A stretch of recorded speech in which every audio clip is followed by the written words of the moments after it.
হাসিনা পতনের পরে কিন্তু আমাদের এই যে আমাদের নেতাকর্মীরা কিন্তু মন্দির পাহারা দিত, ঠিক না? আমাদের দলের জাতীয়তাবাদী দলের কোনো নেতাকর্মীদের কোনো প্রবলেম আছে না? আপনার কোনো সমস্যা আছে? কোনো সমস্যা নেই। দেখেন, যে মুহূর্তে কোনো থানা ছিল না, কোনো প্রশাসন ছিল না, ওই মুহূর্তে কিন্তু আমাদের এই নেতাকর্মীরাই কিন্তু আপনাদেরকে পাহারা দিত, ঠিক না? এই যে গতকালকে যে ঘটনাটা ঘটাইছে একটা, এই যে কি বলে, এই যে নির্দিষ্ট সংগঠন আওয়ামী লীগের এরা ঘটায়, এই যে আমাদের দলের নেতা কর্মীদের নাম দিয়া, এই যে যার কারণে আমাদের আসতে হলো। তাহলে আপনাদের তো ভুল বোঝাবুঝি হইতো যে দেখেন এখন বিএনপি লোকরা হ্যাঁ, এই জন্য তো আমি আসছি। আপনাদের ভরসার জন্যই তো এই দেশটা তো সবার, এই দেশটা তো আপনার হিন্দু বলে কিছু, আপনাদেরও দেশ আমাদেরও দেশ, সবারই দেশ, কোন হিন্দু মুসলমান বলতে কিছু নাই।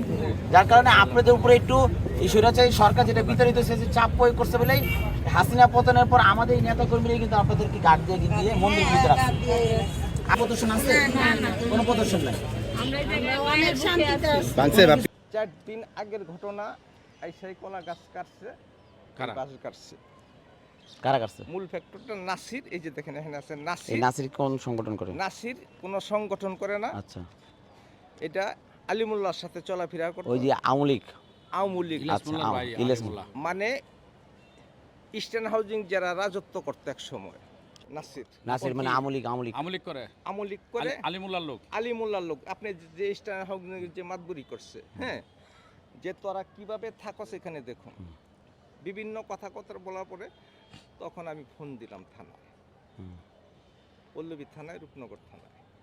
হ্যাঁ, তখন আমাকে যে এখানে চন্দন আসছিল যে আপনারা যদি অভিযোগটা করে থাকেন, অভিযোগের কাগজটা নিয়ে থানায় আসেন আমাকে। আচ্ছা, বিভিন্ন ভাষায় যে অকারেন্স গালাগালি করছে তা তো আমি তো করতে পারি না, মোবাইল মানে রেকর্ডিং করতে পারি, মানে রিসিভ ছাড়া রোকে ছাড়া আর দুইটা আর পারি না।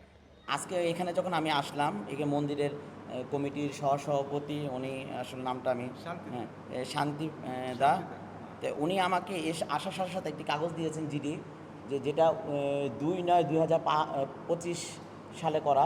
তো এখানে যে নাসির মাতব্বর যে আওয়ামী লীগের সাথে সম্পৃক্ত রাজনীতি করেন, তো উনি প্রথমে এসে যে কলা গাছগুলো যে পাশে যে মন্দিরের জায়গা, এটা দখল নেওয়ার চেষ্টা করেছেন গত কয়েকদিন যাবতী। তো তার সাথে বাক বিতদণ্ড হওয়ার পর গতকালকে সে লোকজন এনে যুবদলে এবং আমাদের অঙ্গ সংগঠনের পরিচয় দিয়ে কিন্তু হামলাটা করেছে। যে নাসির মোল্লা যে সে আমলি করেছেন, সে উনি বলেছেন, এটা ওনার কাছ থেকে আমি নামটা জানা, এবং এই জিডিটা কিন্তু উনি করেছেন, উনি আমাকে দিয়েছেন যে 2025 সালে করা জিডিটা। এখানেও নাসিরের নাম উল্লেখ আছে। তো এই নাসির গতকালকে এসে লোকজন এনে হামলাটা চালিয়েছেন, এবং হামলার যখন শুরু করেন তখন কিন্তু এই যুবদল আমাদের অঙ্গ সংগঠনের নামগুলি আসছে। তো আমি যখন প্রশাসনের কাছ থেকে নামগুলি জানলাম, তখন আমি এই নামে আমাদের অঙ্গ সংগঠনের কারো যুবদলের কারো নাম আমি পাই নাই, যার কারণে কিন্তু আমার এখানে আসা, এবং আমিনুল ভাইয়ের আমাকে পাঠিয়েছেন যে বিষয়টা অবগত হওয়ার জন্য। আসলে এই বিষয়টা জায়গা জমির বিষয়। তো এখানে এক সাবজেক্ট নিয়ে অন্য সাবজেক্ট বিরাট একটা ঝামেলা সৃষ্টি হয়েছে। যেমন হিন্দু মুসলমান একটা ঘটার একটা প্রক্রিয়া তারা নিতেছিল। আপনারা জানেন যে দেশে দুইটা সরকারকে বিব্রত করার জন্য দেশে এবং বাইরে থাকা দুইটা দলই সরকারকে বিব্রত করার জন্য নানা ধরনের ষড়যন্ত্রে লিপ্ত হচ্ছেন। এই ষড়যন্ত্র যদি আগ না বাড়ে, আমরা আমাদের সংগঠনকে যেন দোষারোপ না করতে পারে, যার জন্য এখানে এসে আমি নিজে সরজমিনে তার কাছ থেকে বিষয়গুলি আমি অবগত হয়েছি। আপনাদের সামনেও কিন্তু উনি খুলে বলেছেন যে বিষয়টা আসলে কী।